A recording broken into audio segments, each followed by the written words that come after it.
Nintendo has been faced with a few controversies in the past, including Pokeballs that could cause suffocation and an unlicensed Pokemon being distributed at their event.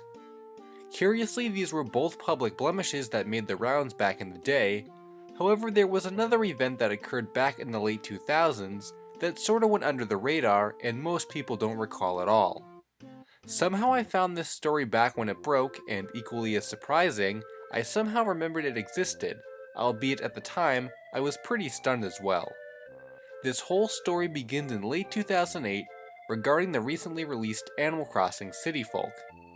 One of City Folk's unique features is its ability to transfer characters from Wild World on the DS to a town on the Wii game. As a way to showcase and spread awareness about this feature, Nintendo sent out review copies of Wild World to video game websites and journalists to report on.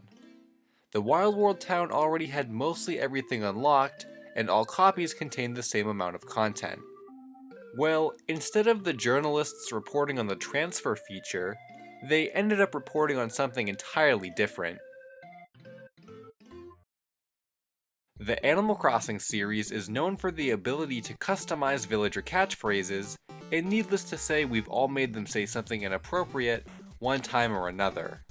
The sheep villager Barbara could be found within the review copies, and soon came under fire when things went a little too far regarding this feature.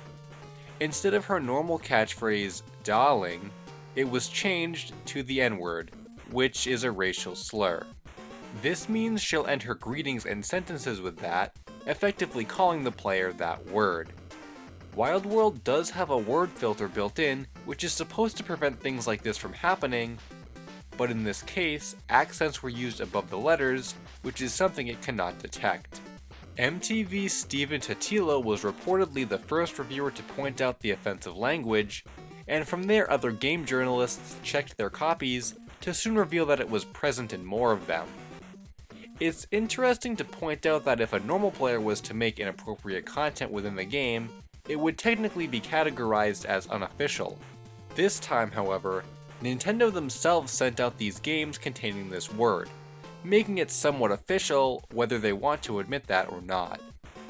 Regardless, Nintendo was not happy about it, and released a press statement that discussed what happened, and from the way it's explained, it sounds somewhat malicious. The review copies of the games that were sent out already contained played data, so they weren't factory new since that would defeat the purpose of the transfer feature to Wii. There exists a wireless function that allows catchphrases to spread virally from one game to the next, as Nintendo explained. In this case, it would suggest that someone at Nintendo had to have tampered with one of the copies, or simply played one after the fact, and changed the catchphrase, which inevitably spread to every other copy that was made. I always just assumed it was an employee-owned game that was cloned for the review cards, but this explanation seems to suggest it was more complicated than that. I guess there's no way Nintendo would have ever thought to check the data, but they never explained exactly how the word came to exist within the game to begin with. Nintendo was quick to recall the copies, apparently reaching out to the media outlets they sent them to in an effort to get them out of circulation. They state a total of 14 copies were sent out, but it's unknown how many were actually sent back or still exist. As a kid, I used to think the Relay demo cart was actually the racist cart, so I was always surprised to find them on eBay. In Nintendo's response, they reassured everyone that this slur was only present in the review copies and not in the retail games. The wireless spreading function is also not in the retail copies of the game, so this kind of incident could not happen in the wild.